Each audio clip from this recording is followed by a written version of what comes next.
Fez, you've got the three teams that are at the top of the list of you add up all these factors, and here's the teams most affected.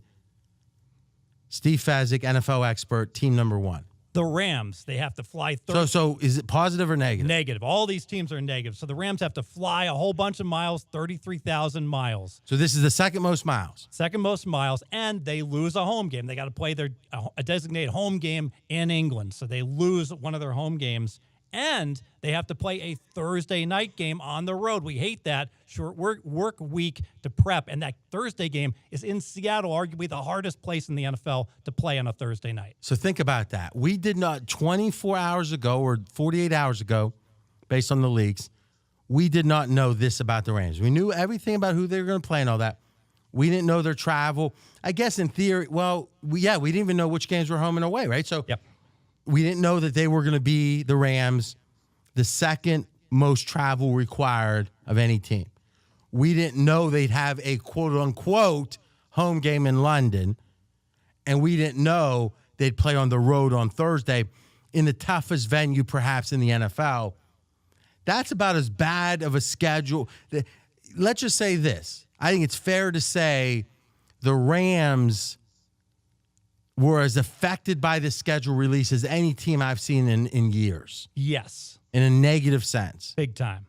Team number two. Oakland, also very, very difficult travel. 35,000 miles. They have to travel the most of any NFL team. They, too, lose a home game. They got to play in England. So that's a big negative.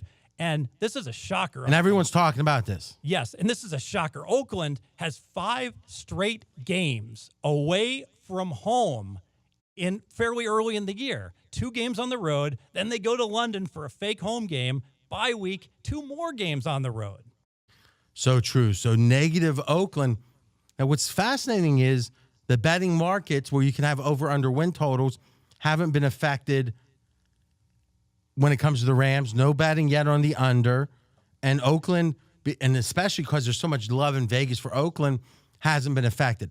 So if you agree with this logic, there might be an opportunity out there betting the Rams and Raiders under. Finally, last team most negatively affected by the schedule release, Tampa Bay. Tampa Bay Buccaneers. Now, they have to fly a lot of miles, 25,000 as well. But they have the same situation as Oakland does. They go to London. They, too, have a fake home game where they're not home. And they, too, have to play 5 straight games away from home. The same problem. And I got to tell you, RJ, given that, think about Oakland and Tampa Bay. These are 2 bad teams, right? They're only supposed to win 6.5 games. They could lose their fan base easily if they go on a long losing streak early in the year. Okay, Steve Fezzik, NFL expert. Great stuff.